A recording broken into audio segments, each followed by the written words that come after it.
Minsan parang nakakahiya na nakikita ka ng kapwa mo Pilipino na nagkaganito, pero that's the reality. I mean, kung talagang gusto mong kumita ng pera sa off mo, pwede ka namang magganito, di ba? Kaysa naman matulog ka, kwarto mo, maghapon, 2 days matutulog, wala kang gagawin. So, mas maganda ganito na lang gawin mo. Umikot ka sa mga basurahan at yeah,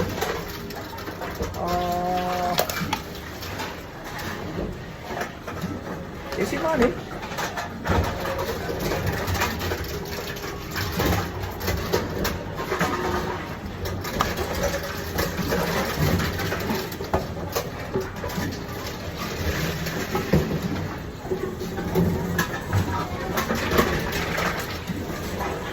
Pero patingin mo ako mahihiya? No way! The word hiya doesn't exist to me, to tell you. Ha? Kaya anong hiya-hiya? Diba? Oh. Nakakabili na to ng lupa na 300 square meter. Sa loob ng 3 taon na nandito ka, nagkaganito ka, kumikita ka halimbawa ng sa isang linggo $200, 150 sa isang linggo. Pagka i-convert mo sa peso, nasa 7,000 na yun sa isang linggo. Hindi na masama. Tapos, pwede nang kumuha ng hulugan na lupa. Diba? Oh.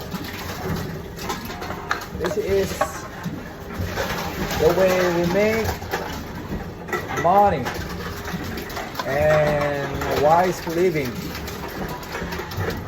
Yeah. Hindi yung feeling mayaman, feeling hindi kailangan ng pera. Diba? Diba pare may taong parang tingin mo hindi niya kailangan ng pera? Oh yeah. Pero ito na yun pang pang down payment ng Subaru Forester. Yeah. Kasi patay ako sa Subaru. Pero wag na muna yun. Lupa muna. Kasi sa Pilipinas kailangan bumili ng lupa dahil ginto ang lupa. 10 years after, ginto ang lupa. Hindi natin alam, tayo mga Pilipino, babalik at babalik tayo sa Pilipinas. Hindi natin alam, after 30 years, after 5 years, after 10 years, after 20 years, yeah, or for the rest of your life, mag-stay ka rito. Baka sumusta ka naman sa Pilipinas, bakit hindi? Yeah, but only time will tell kung where you really want to exist, where you want to stay. Going to stay in the Philippines,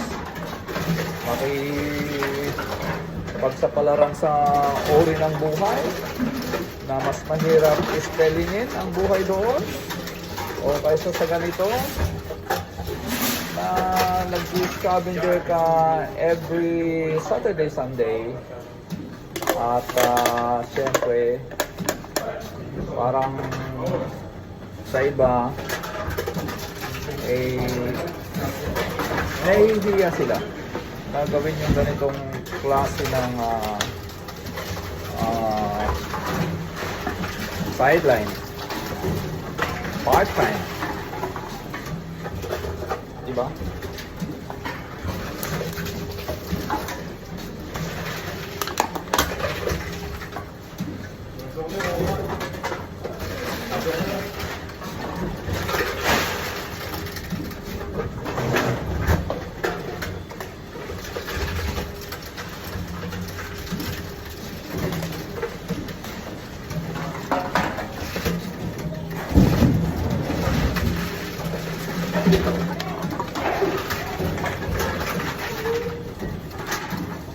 Para sasabihin ko kasi sa inyo, when I was in the Philippines, you know,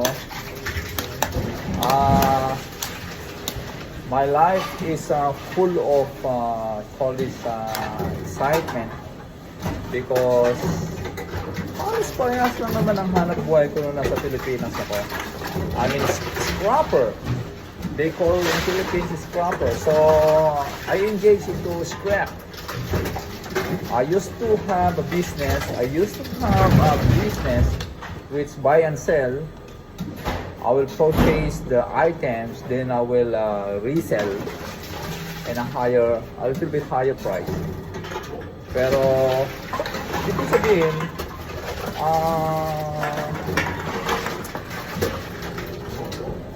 running junk shop. Na-engage ako sa running junk shop. So, alam ko ang kalakaran. Actually, ang aluminum sa atin, ang per kilo is 42. Yung mga ganito na can is 42. So, mahirap mag-ipon ng can na ganito. Pero ang presyo ng aluminum na yung solid na aluminum sa Pilipinas is nasa 80 pesos. Yeah. Pero more on engaged ako sa mga papel, lahat ng uri ng papel binibili ko. Dati hawak ko ang Mercury Drug Quezon City, Mercury Drug Mandaluyong, Mercury Drug San Juan, somewhere in Pasig, you know. May truck ako na umiikot everyday. Pero kinain ako kasi ni pandemic kaya nag-Canada na lang ako. Yan. At dito pagpapatuloy natin ang pagiging dito naman tawag nila scavenger. Pinaganda lang. Kumbaga yeah. Mas malaki ang kita, dolyares. Oh, di ba? Saan ka ba? Kumikita ka ng dolyares dito sa ganito. Sabi ko nga sa'yo, sa isang linggo, $150. Kung i-convert mo sa peso, nasa 7,000 na yun. Isang linggo lang yun. Kaya, tsaga-tsaga lang.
Naalala ko paano nasa Pilipinas ako.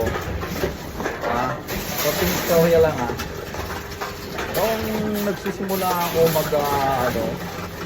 mag-scrap sa Pilipinas, pinipenetrate ko ang buong Quezon City pagkuha ng mga sa 7-Eleven, Mercury Drug, kailangan makipag-compete ka, mas mataas na presyo kasi sa naghahakot ng karton nila sa mga Mercury Drug. Sa awa ng Panginoon, okay naman, alam mo sa totoo lang, maganda ang Pilipinas pagdating sa madiskarte ka lang doon sa buhay. Sabi ko nga, nung nasa Pilipinas ako, hindi na masama kung kumikita ka ng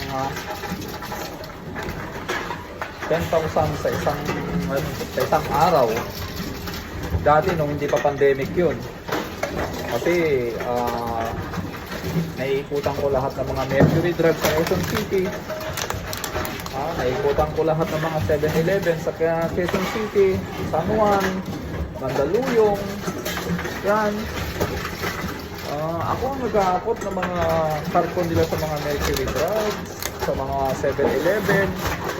At 24 hours yung biyahe. It is maganda. Maganda naman ang kitahan. Sabi ko nga na pandemic lang ako. Kung hindi lang ako na pandemic, siguro hindi lang ako tinaod ni pandemic, siguro nandyan pa rin ako sa Pilipinas. At ako pa rin ang naghahakot ng karton ng mga Mercury Drive at mga 7-Eleven, Quezon City, San Juan at Mandaluyong. Pero okay lang din. Siguro dito ako dinala ng Panginoon na siguro ayan, doon ka na lang sa Canada, mas malaki ang kita. At natyaga ka naman, sabi niya siguro. Kaya dinala ako dito. Oo.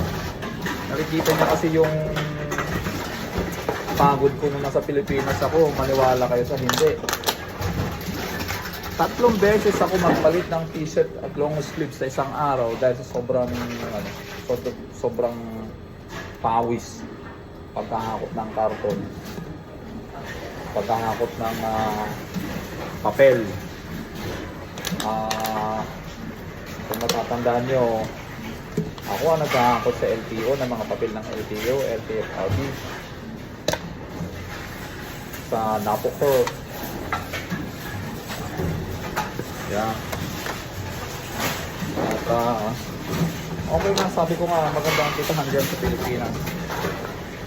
Siguro I'm welcome, babalik ako pagiging scrap dyan sa Pilipinas. Kukuha lang ng puhunan at babalik sa pagiging scrap sa Pilipinas, scrapper. Pero kung bigyan ako ng Panginoon ng dito talaga na dito ako mag-stay,